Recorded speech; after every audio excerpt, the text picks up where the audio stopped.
Will Smith n'umwe mu byamamare biri kuri iyi si yamenyeye mu gukina filime, kurapa, kwandika indirimbo n'ibindi bitandukanye, akaba yanatsindiye ibihembo 4 bya Grammy Award.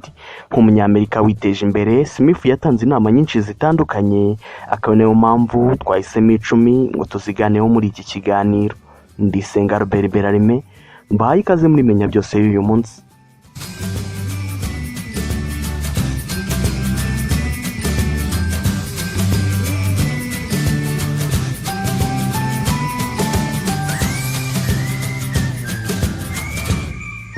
Inama ya mbere Smith yagiriye abashaka gutera imbere no kumenya ko intambwe ya mbere yo kwiteza imbere ari ukwizera ko bishoboka. Ari umunyamerika witwa Rich Packer wavukanye ubumuga bwatumye amaboko yadakura. Mu bwana bwe yize gukoresha amaguru yabinyujije mu gukina umupira n'imbwa. Ababyeyi bakaba barahoraga bamuhangayikiye, bibaza buryo cyazabaho atabasha no kwitamika ibiryo. Rich Packer uko yakuraga yitozaga gukoresha byinshi amaguru ye, yarafite intumbero uko azamenya gutwara igare, abandi bakumva ibi ari iby'inzozi z'abana. Rich yakoze uko ashoboye kose akoresha amaguru ye n'umutwe yigisha igare. Yatsinzwe kenshi gusa byarangiye arimenye, nuko mu bugimbi bwe yanzura ko azagura imodoka. Rich yakoze uko ashoboye kose yiga imodoka nayo arayimenya. Yanahawe akazi mu ruganda rwakoraga imodoka, yakoreshaga amaguru ye, akajya buri gitondo yitwara, akigaburira, akiyoza, akikorera buri kimwe cyose. Ntushaka gutera imbere rero, menya ko ubwonko bwawe bwagera ku byo wizera byose hatagendewe kuko umeze. Uratunze, ufite ibisabwa kurusha Rich Packer, ufite amaboko mu gihe abandi bayabuze, ufite ingingo zose mu gihe hari abatazujuje. Gusa burya niyo batazuzuza, ikiriho nuko ubumuga bwa nyabwo buturuka ku bwonko budaturuka ku ngingo. Mu buzima nta kidashoboka mu gihe ubwonko bwawe butamugajwe n'imyumvire ipfuye. Rero muvandimwe, izere ko ibyo ushaka bishoboka, ubundi utangire. Inama ya kabiri Will Smith yagiriye abashaka gutera imbere ni ukumenya ko kugira amahitamo menshi bijya bituma hitwamo nabi.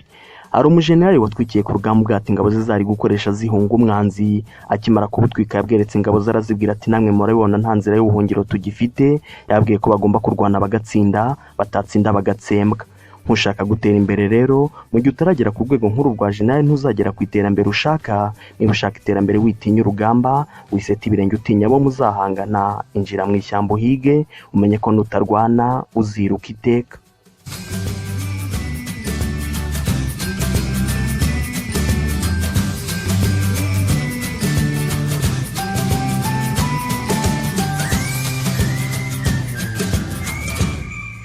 Inama ya gatatu Will Smith yagiriye abashaka gutera imbere ni uko utanga abantu. Mu by'ukuri mu buzima abantu bazakugira umusazi, abantu bazagusuzugura, nibyo abantu bazagufata nabi, gusa ugomba kureka Imana akaba ari yibitura, kuko wowe ushatse kubitura urwango rwakumira. Ntushaka gutera imbere rero, ugomba kumenya ko urwango atari ukwihorera nyako ku bantu bakwanga. Abraham Lincoln yavuze ko umwanzi umwangiriza mu kumugira inshuti. Rero ntugatume hari umwanya wawe mu mutima wawe wuzura urwango rw'ababa bakwanga. Inama ya kane Will Smith yagiriye abashaka gutera imbere ni ukumenya ko ntawe ukwiye kurira kubwo kubura ibyo yanze kurwanirira. Muri iyi minsi abantu benshi ntibiteguye kurwanira ibyo bashaka kugeraho. Benshi bawugiye mu gutanga impamvu, ariko buryo gukena no gukira kwacu bigenwa natwe. Nk'abashaka gutera imbere rero, tugomba kumenya ko iyi si nta deni na rimwe dufitiye. Tugomba kurekera kugira icyo twitega guhabwa nayo. Icyo umutima wacu ushaka tugomba kwigomwa tukitanga tugashaka uko twakigeraho. Tugomba kurwana abavandimwe, tukirinda kurira kwaterwa no kubura ibyo twanze kurwanirira.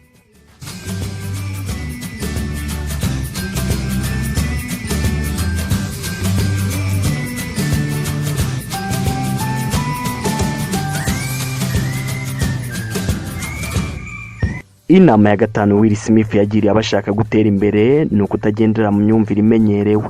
Hari abantu bavuga ko wavukiye mu bakina atagatekereje kugera kubihambaye ngo kuko bafite amahirwe make. Haravuga ko bana n'ubumuga atagatekereje kubihambaye, ariko mu by'ukuri bisibyo. Ntushaka gutera imbere rero, cukubi n'imyumvire mibi rubanda bafite. Reka kumva amateshwa ya rubanda bakubwira ko uri umunyantege nke. Irebe wibone nk'igitangaza, ibone nk'igitangaza kandi unatekereze cyane, urwanira ibyo ushaka kugeraho. Inama ya gatandatu Will Smith yagiriye abashaka gutera imbere ni ukumenya ko impano itagaburirwa itungukira nyirayo.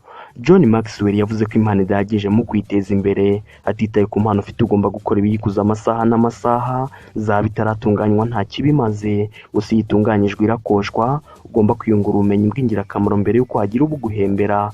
Naho ubundi urangamiye impano ukituriza ntuyikuze, nta kabuza ntacyo waronka.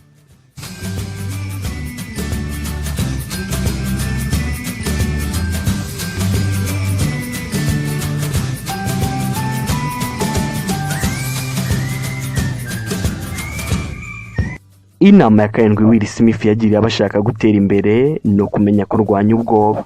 Ntuzigere utekereza ko hari umuntu ubaho atagira ubwoba. Twese tugira ubwoba, gusa dutandukanywa n'uburyo tubwitwaramo. Abatera imbere barakora bakarwanya ubwoba. Rero nk'abashaka gutera imbere dukwiye gutsinda ubwoba, dukwiye gukora ibiburwanya, dukwiye gukora ibyo dutinya, kuko gukora ibyo utinya byirukana ubwoba. Inama ya munani Will Smith yagiriye abashaka gutera imbere ni uguhitamo inshuti bitonze. Iyo tumaze gukura igihe kinini tukimarana n'ababyeyi bacu, abavandimwe nabo tubajya kure, tukabana n'inshuti zacu. Mushaka gutera imbere rero, menya ko igihe cyawe kinini uzakimarana n'inshuti zawe. Zirikana ko ibyo uzageraho bizagenwa n'izo nshuti zawe. Rero reba inshuti zawe eshanu ubona uwo uri we, nubona uwo uri we atari we wifuza kuba, urahita umenya icyo ugomba gukora, kuko ushaka guhindura ubuzima bwe ahindura inshuti ze.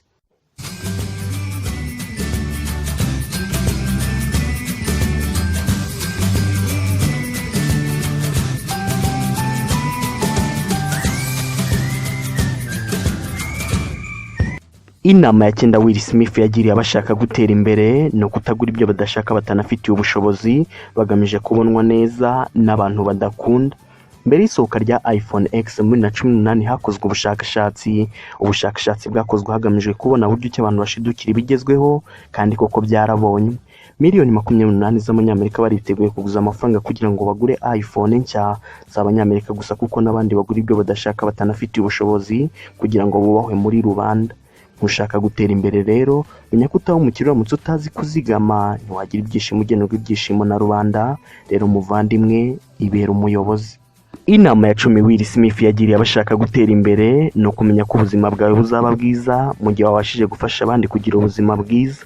Nk'abashaka gutera imbere tugomba kubona iyi si nk'ahantu ho gutanga umusanzu. Ugutanga umusanzu ni gutera imbere, bityo dukwiye gutanga imisanzu myinshi.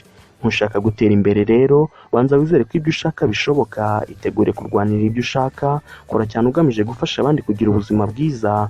Rwana n'ubwo waba ugusubiza inyuma, ntuzatakaze n'isegonda utekereza kubakwanga. Inshuti zawe zigena iherezo ryawe, rero zihitemo witonze.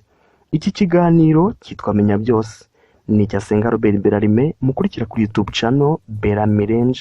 Mwatwandikira inyunganizi kuri phone 078 18 cyangwa mukayitwandikira kuri Instagram Berarime Range. Soreje aha, ndabashimiye. Mu buzima buri wese aba afite intego z'ibyo ashaka kugeraho. Hari abashaka kugira ubutunzi bwinshi, hari abashaka kwiteza imbere mu bintu bitandukanye, hari abashaka imibanire myiza, hari abashaka ibyishimo, hari abashaka ubuzima buzira umuze, n'abandi baba bakeneye kwihugura ku ngingo zitandukanye.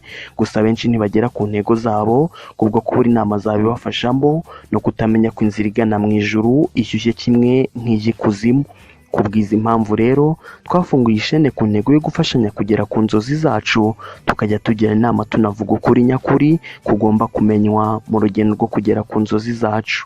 Hari ibiganiro bizajya byigisha, hari ibizajya bihumuriza, hari ibizajya bikangura, hari ibizajya bitanga akanyabugabo, gusa hari n'ibizajya bivuga ukuri nyakuri gusharira, gushobora kuzagira abo kurakaza, gusa kugomba kumvwa. Niba rero mu bashaka gusiga isari nziza kuruta uko bayisanze, Berarime Range iguhaye ikaze mu muryango mugari. By'akarusho ukaba wakora subscribe kugira ngo tuzajye tubana mu biganiro bya buri munsi. Mu buzima ukiri muzima birashoboka.